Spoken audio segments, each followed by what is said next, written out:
Starting off on the interview process, it's very important that parents can be very helpful with this. Coaches can be very helpful with this, and if they're not, find someone that can help you in the interview process, which could be someone like me. So all my viewers, if you're a kid and you're in that situation right now, if you'd like to do a Zoom one with me, I'll do it with you, because it can make or break you.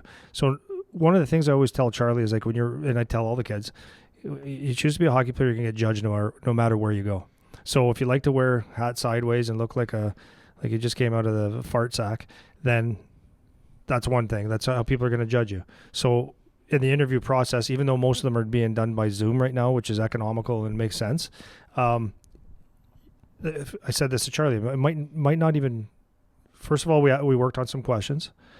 The next thing was, okay, so for your interview, it wasn't like a big deal. I just told him, I said, so what time are you on today? And he, 2. I said, okay, make sure you comb the lid, put on a shirt that doesn't make you, looks nice on you, because you're presenting yourself. So you're making an impression. You only have one chance to make that first impression. Yeah. So do it properly and do it well, right? Second thing, when you speak, try to use your voice, like project your voice. There's so many kids when they're younger or intimidated or unsure, their voice will go down. And they become very shy and drawn within. Withdrawn. Is that the word? Yeah. Drawn. Something. Withdrawn. Something. They do something. You're withdrawing away. Yeah. Yes. Yeah. So you try to have some sort of confidence and answer questions with a projected voice. So those are really basic things. I'm actually curious how many parents would actually have said that. Yeah. Because you take it for granted, right? Yeah. In fact, sorry. No, go. In fact, I was telling Eric Wellwood this morning, he coaches in the OHL, and I was explaining to him yesterday about Charlie's interviews, and he said, oh man, he's doing good.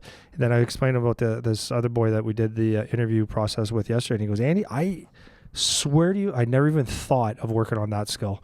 He goes, I've done interviews with kids, and within the first second, I go, get out of here. Like, not out loud, but it's like, come on, your hat's on backwards or sideways. How you doing? And they're like, good. And with zero.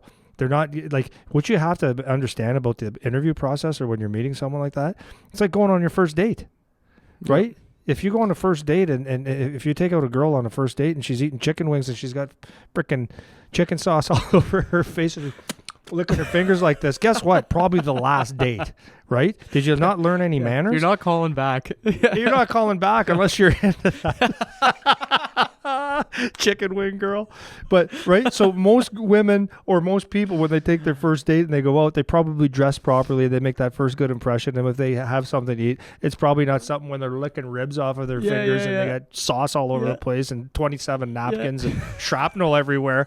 They're probably having a salad and they're eating it. Like, I know if I was to do it again, it'd be like I'd take breaths in between bites and stuff. Like, now my wife goes, Jesus. But it's the same thing. There's no difference. I know that might sound funny and stuff, but there's no difference. Well, you got to present your best. 100%. That's what you got to present. Right. Yeah. Or else you're not getting another date. Yeah. Well, and one of the things that we've talked about before too is farting at dinner. Yeah. Nice impression, hon. Oh God. You want to go on date number 2? Well, and it's funny because how obvious that seems, like such an obvious thing. Like, yeah, obviously you're gonna wear something nice and you're gonna have manners at the table, and you're gonna. Yeah. But then with something like the interview, it doesn't seem that obvious now because you haven't been in that situation. But it's just this. What do you got? So, sidetracked so bad right now. I'm 21, 22 years old.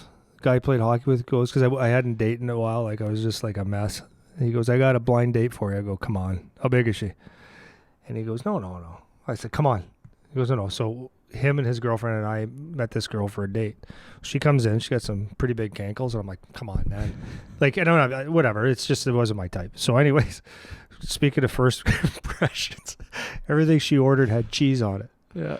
And then, like, the salad would come, and the waitress would be like, would you like some cheese? And she goes, yes. And just be hammering away at the cheese. And she goes, just a little more on every meal. So I'm sitting there going, wow. That was like a lot of cheese. You don't want to be cheese girl on the first day. Yeah, you don't want to be cheese girl on the first day. Oh, man. Well, anyway, so you go. So we were talking about something. Yeah. So when you're going in, I don't even remember what I was going to say. Who knows? You're trying to impress people. So anyways, you're talking about the projecting your voice and putting a dress shirt on and whatever, obviously, because you want to present the best side of you possible. Without looking like you're going to your own funeral. Right. And without going over the top the other way, where you don't have to wear a suit and pretend glasses and bring a book with you to make you look like you're smart. Like this, that's not what we're saying, but just present yourself. Like wear something decent. Yeah.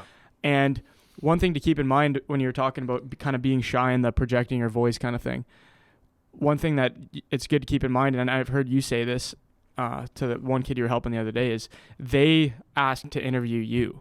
Mm-hmm. And that's a good thing you can use as motivation to give yourself some confidence. Like, oh, like they want to interview me because they think I'm good. Otherwise, they wouldn't have asked. 100%. So they're interested in me. So use that fact as some motivation for yourself so that you can maybe sit up a little taller and not be scared to give a serious answer and talk in full voice, and you don't have to go in there scared like they're just judging me as a negative. You know, they could be judging you as a positive too. Well, they are, right, and that's the point. To get an interview, like actually for a general manager of a team, to take what could possibly be an hour to 2 of their time to ask questions to you is because they're very interested in you, not because they kind of are. Mm-hmm. Like not everyone gets interviews, so when you get an interview, it's because they like you. Yep. And that's a big thing, and that's cool. So that's something in your pocket. So you like me, and all they want to know. So kids, if you can keep this in mind, all they want to know is that, you know, you can put a sentence together. They just want to know if they like you at the end of the day, if there's someone that can fit on their team. And for some people, you won't.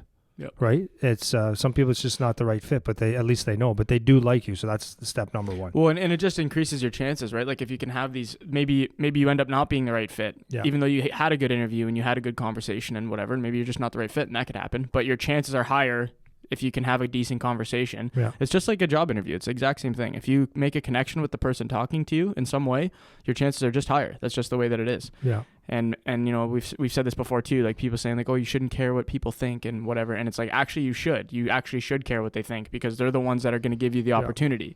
So know that going in, and make sure you're prepared in that sense. Yeah. Look decent, be ready to have a conversation, sit up tall, project your voice, talk to them like you're a grown up. Even like fake it till you make it, man. Talk like you're a grown up, even if you're not ready yet. Do it anyways. Just do it anyways. Keep it in mind. Do it anyways. Yeah. You know.